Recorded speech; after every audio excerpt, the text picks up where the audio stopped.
Hello. ഈയിടെയായിട്ട് കുറച്ച് പേരാണെന്നുണ്ടെങ്കിൽ home care പോകുന്നത് നല്ലതാണോ എന്ന് ചോദിച്ചിട്ട് മെസ്സേജ് അയക്കുന്നുണ്ട്. കാര്യപ്പെട്ട ഞാൻ ചെയ്തിട്ടില്ലാത്തൊരു പരിപാടി ആയതുകൊണ്ട്, അതായത് ഇവിടെ UAE വന്നിട്ട് ചെയ്തിട്ടില്ലാത്തതായതുകൊണ്ട് നമുക്കറിയില്ല ഹോം കെയർ എങ്ങനെ ആവും എന്നുള്ളത്. ഇതിനിടയിൽ ഒരു ചെറുക്കൻ എന്നെ ആണെന്നുണ്ടെങ്കിൽ കോൺടാക്ട് ചെയ്തിട്ടുണ്ടായിരുന്നു. പുള്ളിക്കാരൻ ഓൾറെഡി ഹോം കെയർ ആണ് പോയിട്ടുള്ളത്. അപ്പോൾ ഹോം കെയറിൽ പോയിട്ട് വർക്ക് ചെയ്തിട്ട് അവര് സ്വന്തമായിട്ടാണെന്നുണ്ടെങ്കിൽ വിസ ഒന്നും എടുത്തു കൊടുത്തിട്ടില്ലേ, അയാളുടെ ആ കയ്യിൽ നിന്ന് തന്നെയാണ് വിസ എടുത്തത്. സാലറി ഒക്കെ 8,000 dirhams ഒക്കെ സാലറി ഓഫർ ചെയ്തതാണ്. പക്ഷെ ആദ്യത്തെ ഒരു 1-2 ഡ്യൂട്ടി കിട്ടി, ഒരു മാസമൊക്കെ പുള്ളി വർക്ക് ചെയ്ത് കഴിഞ്ഞ് പിന്നെ ആ ഹോം കെയർ ടീമിന് ഒരു ആളെ കിട്ടാതെ വന്നപ്പോൾ, പേഷ്യൻസിന് കിട്ടാതെ വന്നപ്പോഴത്തേക്കിന് പിന്നെ ഡ്യൂട്ടി ഇല്ലാത്ത അവസ്ഥയായി. അപ്പൊ അങ്ങനെ വന്നപ്പോഴത്തേക്കിന് പിന്നെ സാലറി ഇല്ല, ഡ്യൂട്ടി ഉണ്ടെങ്കിൽ സാലറി ഉള്ളൂ, ആ ഒരു ഇതിലായി. പിന്നെ അവരുടെ പേരിൽ, അവരുടെ ആ കമ്പനിയുടെ പേരിലൊന്നും വിസ ഇല്ല, അടിച്ചെടുത്തിട്ടില്ലാത്തതുകൊണ്ട്, ചെയ്തിട്ടില്ലാത്തതുകൊണ്ട് നമുക്ക് വേറെ കംപ്ലൈന്റോ കാര്യങ്ങളോ ഒന്നും ചെയ്യാനോ എടുക്കാനൊന്നും പറ്റത്തില്ല.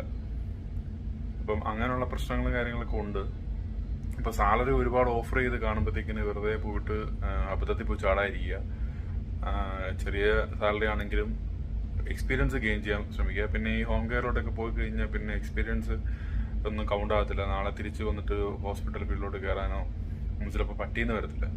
അപ്പം അതുകൊണ്ട് സാലറി മാത്രം നോക്കി പോകാതിരിക്കുക എന്നാണ് പറയാനുള്ളത്. ഒരുപാട് പേരാണെങ്കിൽ അക്രപ്പച്ച എന്നുള്ള രീതിയിൽ കണ്ട് നല്ല സാലറി, ഇപ്പോൾ ഒരു വലിയ സാലറിക്ക് ആയിരിക്കും ഓഫർ ചെയ്യുന്നത്. അപ്പോൾ അത് കണ്ടിട്ട് അങ്ങ് പോകണമാണ്. ചിലപ്പോൾ ആ പോയിട്ട് ചിലപ്പോൾ കുറച്ച് നാളത്തേക്കായിരിക്കും സാലറി കിട്ടത്തുള്ളൂ. പിന്നെ ആണെന്നുണ്ടെങ്കിൽ ചിലപ്പോൾ അവർ ജോബില്ലെന്നൊക്കെ പറഞ്ഞു കഴിഞ്ഞാൽ പിന്നെ വെറുതെ നിൽക്കേണ്ടി വരും, എക്സ്പീരിയൻസിനെയും ബാധിക്കും.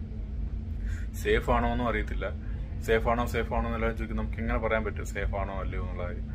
കാരണം നിങ്ങൾ എവിടെ പോകുന്നത്, ഹോം കെയർ പോകുന്നൊരു വീട്ടിലായിരിക്കും പോകണേ, ആറ് വീടാണ്, എങ്ങനത്തെ പേഷ്യൻ്റെ ബിഹേവിയർ എങ്ങനെ ആയിരിക്കാം ഒന്നും പറയാൻ പറ്റില്ല. എന്ത് തരം ആൾക്കാരാണോ ഒന്നും അറിയില്ല. അപ്പോൾ അതുകൊണ്ട് അതൊന്നും ഒരിക്കലും പ്രഡിക്റ്റബിൾ അല്ല എങ്ങനെയാണെന്നുള്ള കാര്യം.